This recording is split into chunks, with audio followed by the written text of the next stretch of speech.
So after a player that was supposed to be a leader quit on his team and essentially gave them the peace sign last season, the actual leader of their franchise confirmed that he not only let the entire team and fans down, but that he's still working on gaining their trust back. This is sort of a big deal, and in today's video, I'll break that entire situation down, talk about a couple serious injuries that already took place at practice, quarterbacks reportedly struggling early on at camp, and more right after.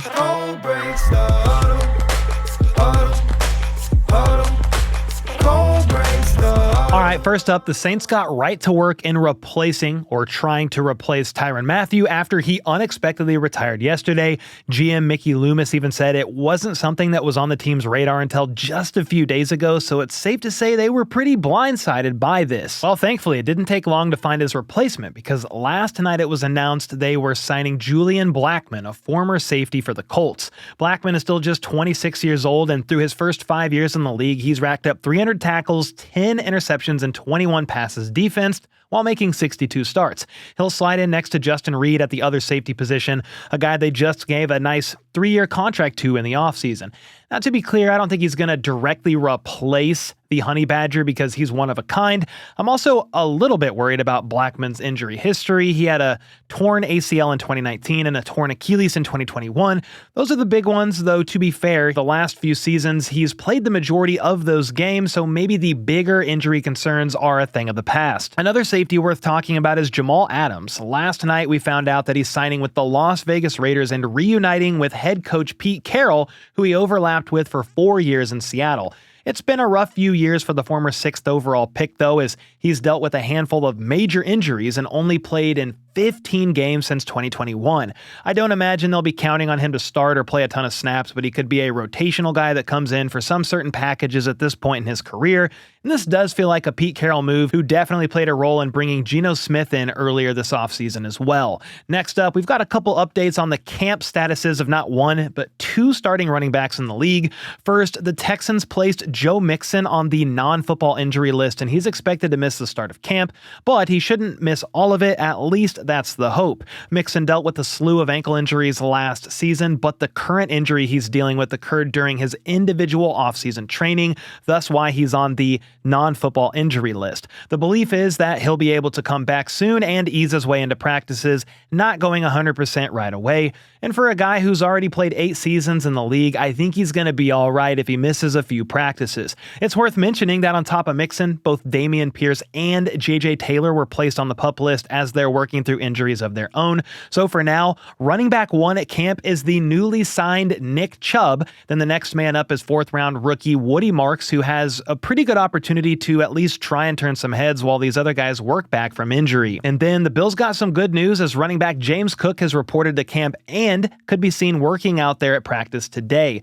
Cook has made it known he wants an extension as he's entering the final year of his rookie deal, and there was speculation as to whether or not he would engage in a holdout or even a hold-in.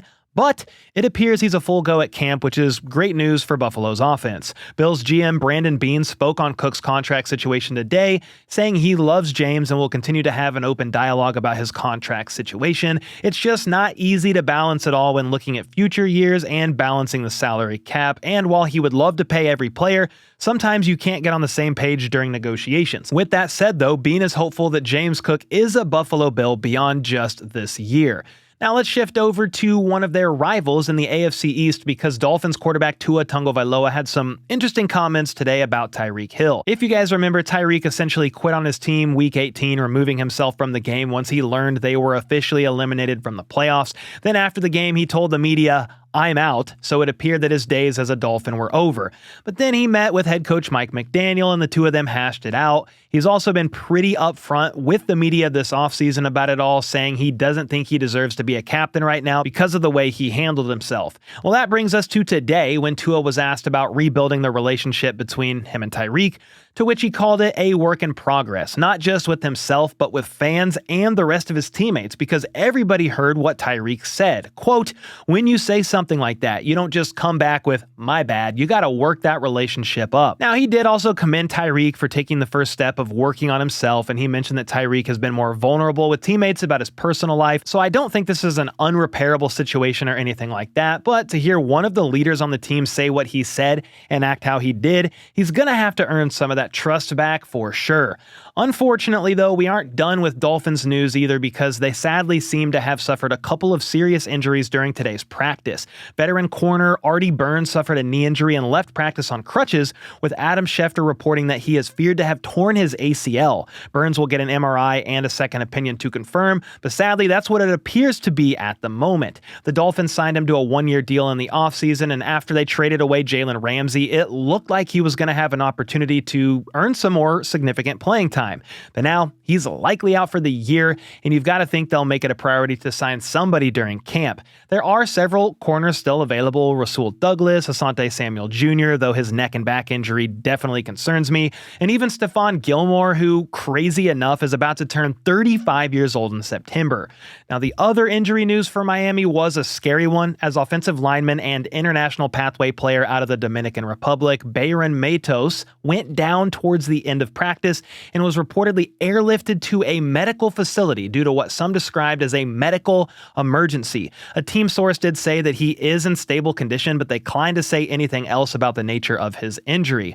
However, a bit later on, Al Butler, a contributor for the Miami Herald, shared that Bayron collided with a teammate at practice and, quote, suffered loss of feeling to his right side. He continued saying results from the CAT scan and MRI aren't yet available, and no timetable is available either, but those close to him are praying for a full recovery and return to camp soon. So yeah, to have to be airlifted to a medical facility is never an ideal situation, and I too hope and pray he gets full feeling back to that right side. And speaking of scary situations, Panthers linebacker Josey Jewell has reportedly still been dealing with symptoms from a concussion that he suffered all the way back in week 16 of last season. With that said, the Panthers released him yesterday, though it sounds like there was a bit of a mutual understanding as he prioritizes his health and recovery. And according to a team spokesperson, the Panthers aren't ruling out the possibility of a return if he recovers fully from the concussion.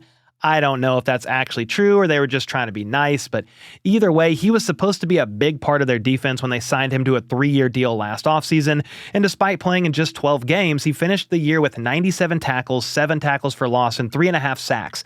It's definitely concerning that he is still dealing with symptoms of a concussion roughly 7 months after it happened, so before he even thinks about a return to the NFL, I hope he's able to get himself fully healthy.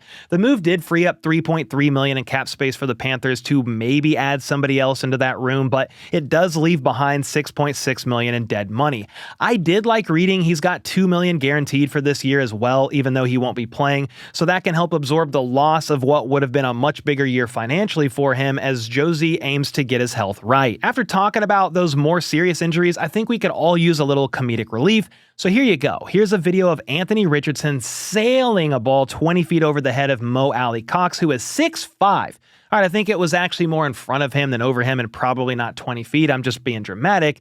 And I also realized that Richardson is working back from that shoulder injury, but still, this is a crazy rep and is probably why Danny Dimes ends up being QB1 for the Colts this upcoming season if I had to put money down on it. Anthony Richardson isn't the only QB missing throws out here either, as there were reports out of Chicago that the Bears are having some growing pains during practice. Ben Johnson reportedly got onto Caleb Williams in the first team offense multiple times, eventually pulling the entire unit in 7-on-7s after they couldn't get lined up properly twice in a row.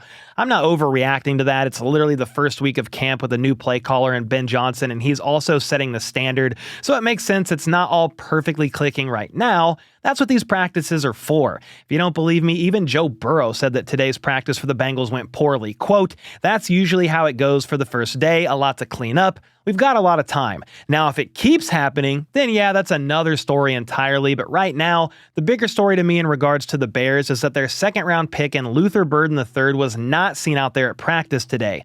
That's concerning because he's been dealing with a hamstring injury for most of the offseason after tweaking it during OTAs. The fact that it's been months and he still isn't out there on the field certainly isn't the best sign, especially after Ben Johnson made it sound like he would be ready to go for training camp. But hey, maybe he's close and he could return here sooner rather than later. It would be helpful to say the least for Luther because he hasn't had much on-field time with Caleb Williams yet, and we're just a month and a half away from the start of the season. Now, aside from Anthony Richardson and Caleb Williams, another young quarterback who had some rocky moments today was Jaxson Dart, whose first pass during 11-on-11s ended up being a pick six. However, he did bounce back with his touchdown to Theo Julio Johnson on another rep, so it wasn't all bad for the young rookie. He's got plenty of time to settle in and learn the NFL, and it's not like he's expected to come in and start right away anyway. The team signed Russell Wilson and Jameis Winston in the offseason, and Brian Daboll recently made it clear that Russ is QB1, saying, quote, "These guys will be out here competing, but Russ is our starter." And we've actually got some injury updates for a couple other starters in that offense. Wide receiver Malik Nabers sat out of OTAs and minicamp with a toe injury that had some people concerned after Brian Daboll said it was a lingering issue that goes back to college. Well, Daboll spoke with the media before practice today and assured everybody that Nabers was, quote, "ready to go and expected to practice with no limitations." And indeed, he was out there catching touchdowns from Russ and hitting sellies in the end zone. So they do have him back in the fold, but sadly they're going to be without their starting left tackle Andrew Thomas for a little while longer. All the way back in October, Thomas suffered a foot injury that required season-ending surgery. He wasn't out there for OTAs and minicamp. Then yesterday evening, the team officially placed him on the PUP list. There is some optimism though, as GM Joe Schoen said that he should be ready for the season opener.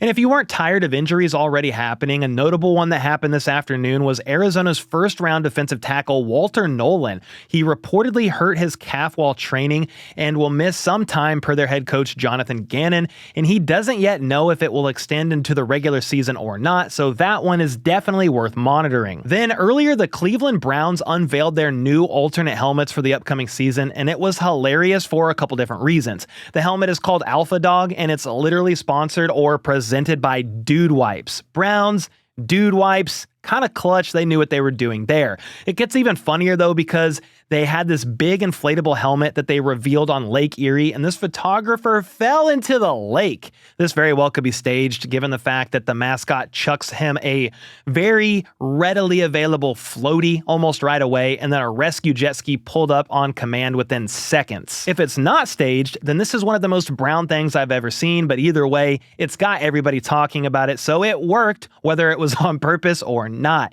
Anyway, that's going to do it for today. There's plenty to talk about, I'm sure of it, tomorrow, the next day, and the next day with all these camps going on, and I will keep you updated every step of the way. And with that, I'll see y'all next time.